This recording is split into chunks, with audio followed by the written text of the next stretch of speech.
Let me now share about what we know about this novel coronavirus.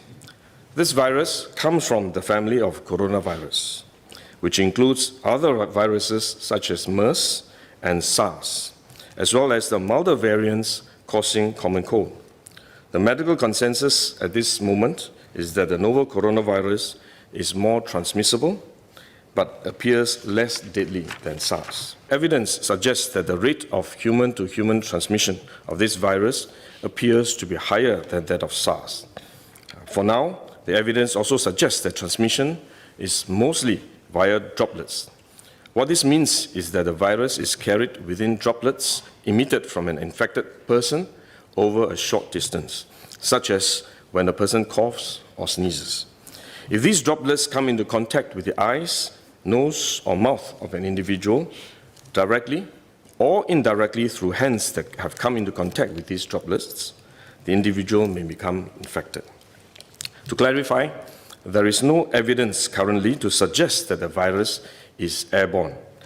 There are other viruses, such as the chickenpox, which can easily be transported via air currents and do not require droplets to contact the eyes or nose.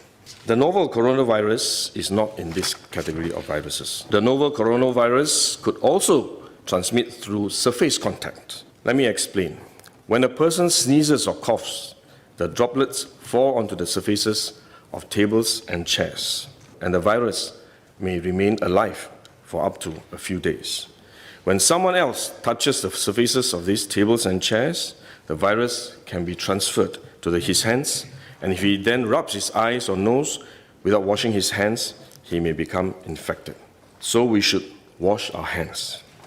This is also why we only quarantine the close contacts of confirmed cases. For more transient contacts, such as individuals that the confirmed cases may have walked past in malls or hotels, the risk of transmission is low.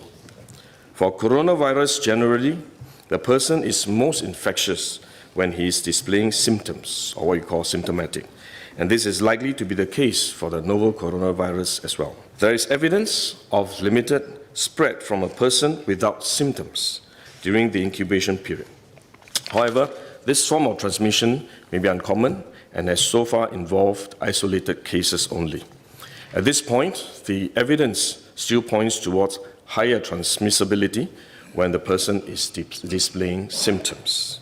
As such, medical professionals, both overseas and in Singapore, have advised that the most effective way that we can protect ourselves is to practice good personal hygiene. We should regularly wash our hands with soap and water and avoid touching our face with our hands. These may sound simple, but actually they're very difficult to do because all of us touch our face all the time. Even at a meeting when we have on this ministry task force, while I was speaking, I was touching my face until Minister Lawrence Wong nudged me with his elbow and said, "Stop touching your face."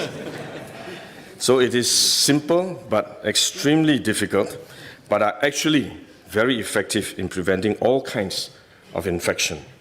Potential infection from asymptomatic persons, in fact, is less likely to be from coughing or sneezing directly because they don't have symptoms. They are not sneezing or coughing, but more likely by touching contaminated surfaces, for which masks offer no protection. Wearing a mask when we are well often gives us a false sense of security instead, and we are more likely to touch our faces when we constantly adjust our masks, which is one way the disease spreads. At the same time, we need to protect others, our loved ones, friends, colleagues, and fellow Singaporeans that we come into contact with. If we are sick, we should rest and recover at home as far as possible. If we do need to go out to see a doctor, for example, we should wear a surgical mask to protect others. So this is when mask is needed, when we are unwell and have to go out.